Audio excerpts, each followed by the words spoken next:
घिनौनी नज़रें। विनीशा शाम को अपने पति के लिए जूस बना रही थी, तभी उसकी छोटी बहन पूनम का फ़ोन आया। विनीशा ने जल्दी से फ़ोन रिसीव किया और कहा,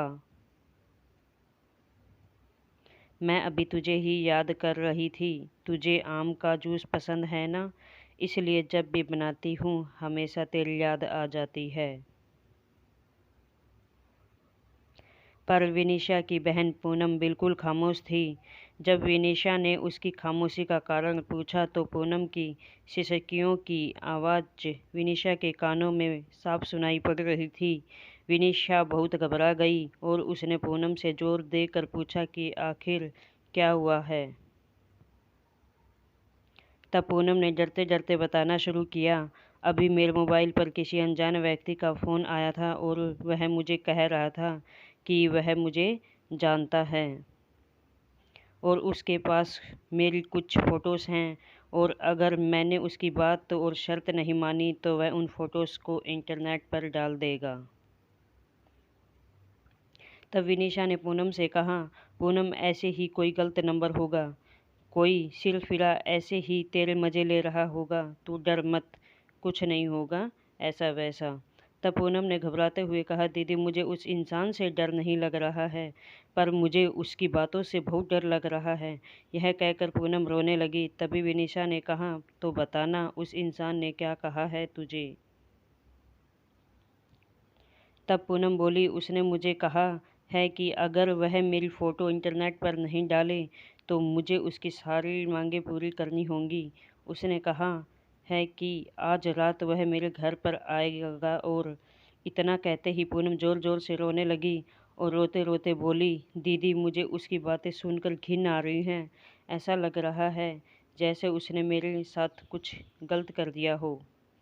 अगर अभी वह मेरे सामने आ जाए तो मैं उसे इसी वक्त जान से मार दूंगी। इतना कहकर पूनम चीखने लगी। तभी विनीशा ने पूनम से कहा, अरे पूनम तू संभाल अपने आप को और मुझे उस घिनौने इंसान के नंबर भेज, मैं उसे अभी मज़ा चखाती हूँ। यह कहकर विनीशा ने फ़ोन काट दिया। पूनम ने उस बदमाश के नंबर और उनके बीच हुई बात की रिकॉर्डिंग विनीशा को भेजी। जब विनीशा ने वह रिकॉर्डिंग अपने पति को सुनाई तो दोनों के होश उड़ गए। विनीशा और पूनम दो बहनें हैं। उनकी मम्मी का भी 3 साल पहले ही देहांत हो चुका है और विनीशा की शादी अभी 1 साल पहले ही हुई थी। घर में बस अब उसके पापा और पूनम ही थे। अब मोबाइल पर ऐसी धमकी भरी अश्लील बातें कोई भी बेटी अपने पिता को आसानी से नहीं बता सकती। इसलिए पूनम ने सारी बातें अपनी दीदी विनीशा को बताई।